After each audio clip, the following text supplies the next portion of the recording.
لاہور کے موٹر وے پر خاتون سے ڈکیتی اور اجتماعی زیادتی کے خلاف لاہور کے لبرٹی چوک پر احتجاجی مظاہرہ کیا گیا۔ مظاہرے میں اسٹوڈنٹ ایکشن کمیٹی، وکلاء تنظیموں، سول سوسائٹی اور شہریوں کی بڑی تعداد نے شرکت کی اور ملزمان کے خلاف شدید نعرے بازی کی۔ اس موقع پر مظاہرین سے خطاب کرتے ہوئے مسلم لیگ نون کے ترجمان ملک محمد احمد، امتیاز عالم، نامور پنجابی شاعر بابا نجمی اور کچھ عرصہ قبل پنجاب میں ہی زیادتی کا نشانہ بننے والی خاتون وکیل ارشاد بی بی اور دیگر نے کہا کہ لاہور موٹر وے کا واقعہ انتہائی شرمناک ہے، جس کی جتنی مذمت کی جائے وہ کم ہے۔ جب ہمارے ملک کا قانون وزیر اور فقیر دونوں کے لیے برابر ہوگا تو یہ جو وقوعے ہیں یہ بند ہوں گے۔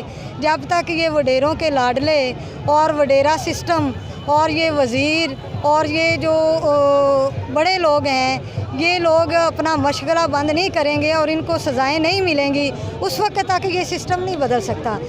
ایک ہوا کی بیٹی نہیں، یہاں پتہ نہیں کتنی جن کا پتہ ہی نہیں ہے۔ آپ پورے دن میں پورے ملک کے جو ریکارڈ ہے وہ چیک کریں کہ یہ ریپ کے کیس کتنے زیادہ بڑھ گئے ہیں اور اس کی وجہ یہی ہے کہ کسی کو سزا نہیں ملتی۔ ہماری جو پولیس ہے وہ سیاسی انفلوئنس سے باہر ہو۔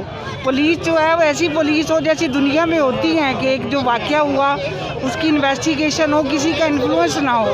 تو ہم یہ سمجھتے ہیں کہ جو پیسہ ہم ایٹم بم اور اسلحے پہ خرچ کر رہے ہیں وہ پیسہ اگر اس انفراسٹرکچر پہ خرچ کریں تو ہمارے لوگوں کو انصاف مل سکتا ہے۔ جڑے مجرم بھی اس قسم دا، جڑے لوگ بھی اس قسم دا جرائم کرتے ہیں انہوں نے فوری سخت تو سخت سزا دی جائے، تاکہ ایک بار اگر چنگی سزا دی جائے گی تو آئندہ لوگوں کو نصیحت ہو جائے گی۔